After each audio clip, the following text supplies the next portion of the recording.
At least 4 people, including a toddler, have been killed and several others injured in Goma in the Eastern Democratic Republic of Congo.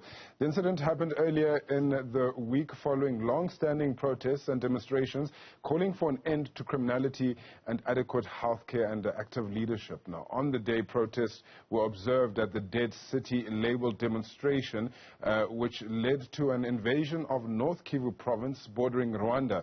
Rwandan police opened live ammunition at protesters after they began burning fires and barricading arterial roads. For more on this, we are joined by Africa analyst Bwasa. Mr. Bwasa, thank you so much for your time this morning. A very good morning to you. A dire situation in the DRC at the moment. Can you just give us the latest on that? Good morning, Butler. The latest on that, first of all, I would like to say, if I had time, I would have taken a minute of silence because there's another bomb that erupted yesterday in Beni, and there are several casualties. But tapping on what is the subject matter today, it's about the invasion of Congo, not only by the Rwandan police, but also by the Ugandan troops, which shows the incompetence, because Tshisekedi power, or Tshisekedi taking power since 2018, has been marred by incompetence at the highest level of treason, the lack of leadership and vision, and it has not had any practice in any office. And this is a call for us, for any Congolese worldwide, to call for the resignation of Mr. Tshisekedi, because he has been a treason to this country, Congo. I mean, in Tshisekedi's first year, we saw quite a significant decline in political repression, but 2 years since, it has been the total opposite.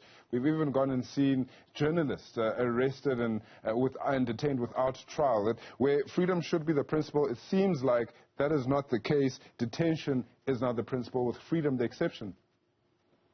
Well, Mr. Tshisekedi has never had any rule of the country. He has no direction. The only thing that he knows is to become a dictator in another way. His dictatorship is made as if there is freedom, but there's no freedom of expression in the Congo. There is no way the justice is being applied. It's a double standard justice. You must remember that his chief of cabinet was arrested for embezzlement. He has been since released, but the poor, those that are saying the truth, are being kept in jail for no reason. So it is about time that we stop this politicking of attacking and vilifying those that are saying the truth. And Mr. Tshisekedi has brought, but the only thing he has brought in the Congo is the Rwandan, the Ugandan, and the invasion of the Congo, which is setting forth the balkanization of the Congo by foreign armies. And as Congolese, we are appalled and we are now sad that this tragedy is continuing. We must remember that during this attack, when Goma protested and demonstrated against the Rwandan arrival in the Congo, we must remember that a little baby of less than 1 year was shot and died on the spot. An innocent young child dead just because Mr. Tshisekedi doesn't know how to lead the country. He must resign, or we're going to force him to resign. There's no way we're going to re-elect him as a president in 2023.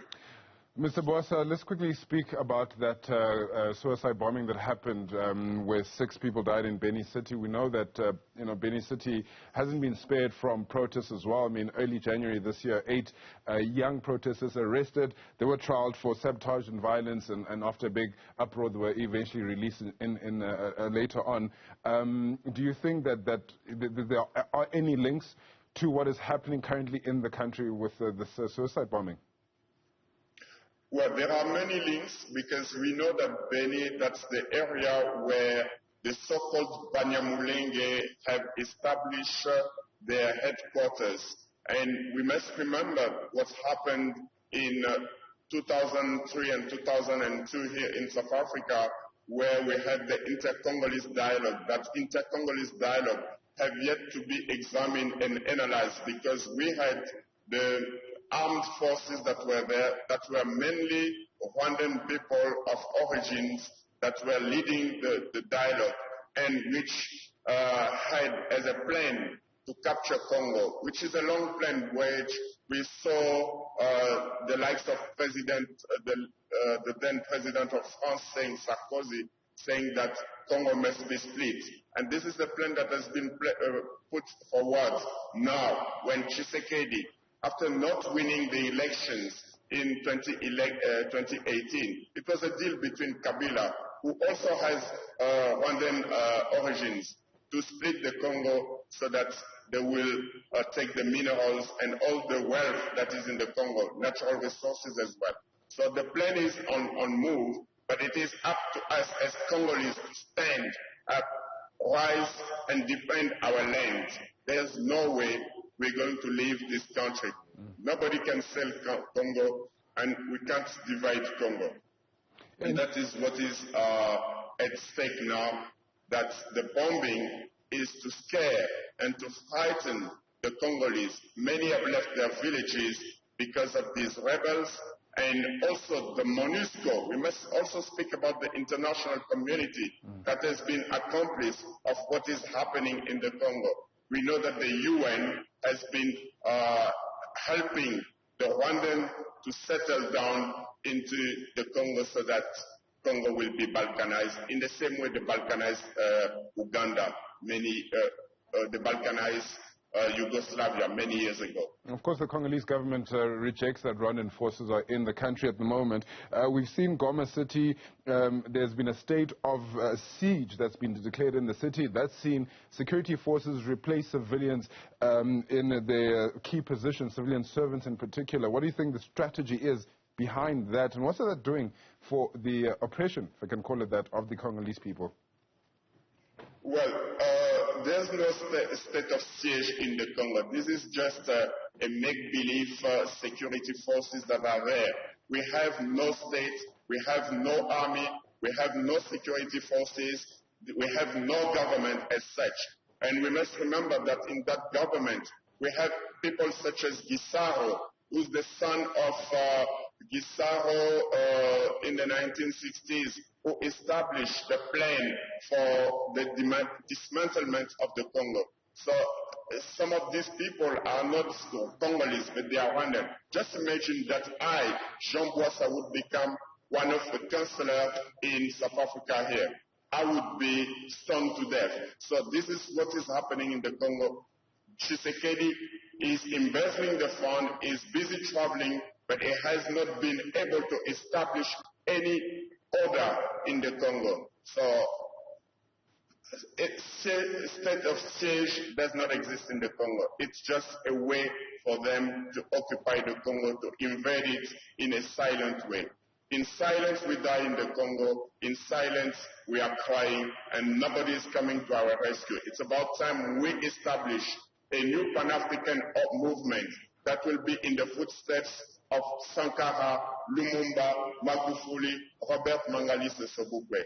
Enough is enough. This is the time the people of Congo, we must take our destiny in our hand. Our fate is in our hand. I call upon every Congolese around the world now to stand up and say no to Mr. Tshisekedi and his government. Jean Bwasa, thank you so much for your time this morning. That is Jean Bwasa, Africa analyst, just unpacking what's happening in the DRC at the moment.